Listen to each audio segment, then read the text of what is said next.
Take your time, bro. Yes. Supposed to get real. Come on, Crack Joe.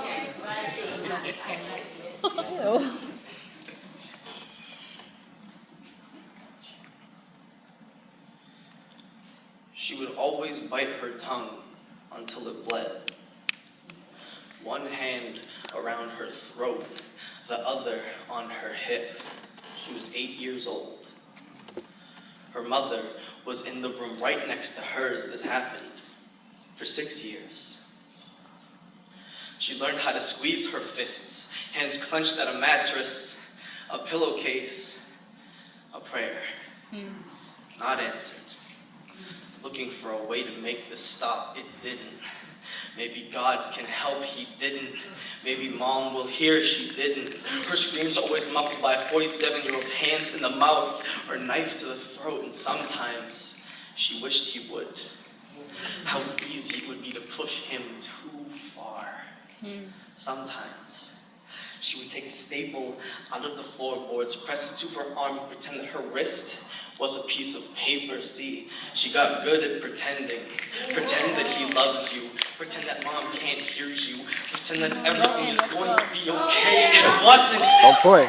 He told her that she should just stop screaming.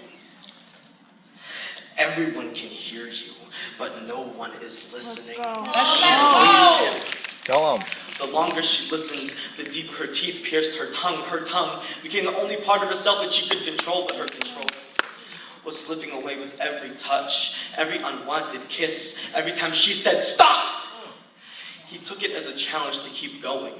And every time he didn't listen to her, she took it as a challenge to keep going. To keep fighting. Her battle cry came at the word pregnant. Her mother asked who, as if she were staring into a mirror, and called herself liar. Tell After him. the abortion, she didn't want to see herself anymore, so she became a window, transparent. When people asked how she was, she would just say, "I'm fine, and you?" She realized that people could hear her, but no one was listening anyway, so she moved out at 16. Bounced around from friends' houses to city sidewalks, anything to stop her from chewing her tongue. At 28, she got married to a man who could provide. Not the softest man she'd ever met, but that's in comparison to granted.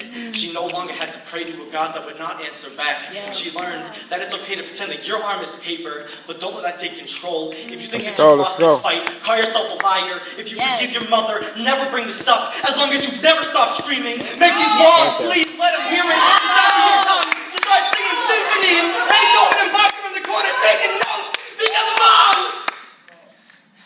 No matter what happens in your future or your past, I will always be